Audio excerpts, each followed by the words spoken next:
ये है talks news network और आप देख रहे हैं पॉलिटॉक्स, राजनीति का कच्चा चिट्ठा।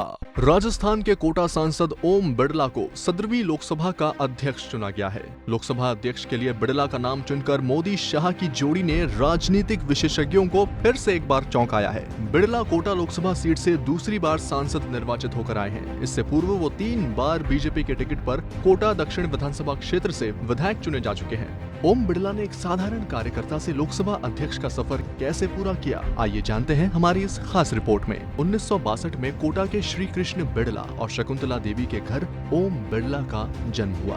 बिड़ला की शुरुआती शिक्षा कोटा के स्कूल में संपन्न हुई। 10वीं की शिक्षा पूर्ण करने के बाद वे गुमानपुरा राजकीय उच्च माध्यमिक विद्यालय में शिक्षा प्राप्त करने गए। बिड़ला शुरू से ही अपने अधिकारों के प्रति जागरूक थे। वे स्कूल के दौरान छात्रों के अधिकारों के लिए प्रतिबद्ध रहते थे। बाद में वे बीजेपी के छात्र संगठन अखिल भारतीय विद्यार्थी परिषद से जुड़े और अन्य छात्रों को भी परिषद की विचारधारा से जोड़ा। इस दौरान उनके मित्रों और अन्य सहयोगियों ने उनसे छात्र संघ अध्यक्ष का चुनाव लड़ने का आग्रह किया। बिड़ला चुनाव लड़े और रिकॉर्ड अंतर से जीते। उच्च शिक्षा के लिए उन्होंने कोटा वाणिज्य महाविद्यालय में प्रवेश लिया। बिड़ला ने यहाँ भी छात्र संघ चुनाव में भाग लिया और छात्र संघ सचिव निर्वाचित हुए। विद्यार्थी परिषद में किए गए उनके कार्य से खुश होकर पार्टी ने उन्हें युवा मोर्चा जिलाध्यक्ष की जिम्मेदारी सौंपी। बिड़ला हमेशा पार्टी के द्वारा दी गई जिम्मेदारी को लगन से निभाते रहे हैं। इस बार भी उन्होंने अपने काम से पार्टी आला कमान को खुश कर दिया। पार्टी ने बिड़ला का प्रमोशन करते हुए उन्हें युवा मोर्चा के प्रदेशाध्यक्ष की जिम्मेदारी सौंपी। 2003 उनके लिए बड़ी खुशी लेकर आया। विधानसभा चुनाव में उन्हें बीजेपी ने कोटा उत्तर सीट से प्रत्याशी बनाया। ओम बिड़ला पार्टी की उम्मीदों पर खरा उतरे और उन्होंने कांग्रेसी दिग्गज शांति धारीवाल को पटकनी दी। इस जीत के बाद उनका सियासी करियर परवान पर चलता गया। 2008 के चुनाव में उनको पार्टी ने कोटा उत्तर की जगह कोटा दक्षिण सीट से प्रत्याशी बनाया। यहाँ भी बिड़ला का जादू बरकरार रहा। उन्होंने कांग्रेस के रामकिशन को भारी अंतर से चुनाव हराया। 2013 के विधानसभा चुनाव में बिड़ला ने कांग्रेस के पंकज मेहता को करीब 50,000 वोटों से मात दी। इसके बाद 2014 के लोकसभा चुनाव में उन्हें कोटा लोकसभा क्षेत्र से प्रत्याशी बनाया गया।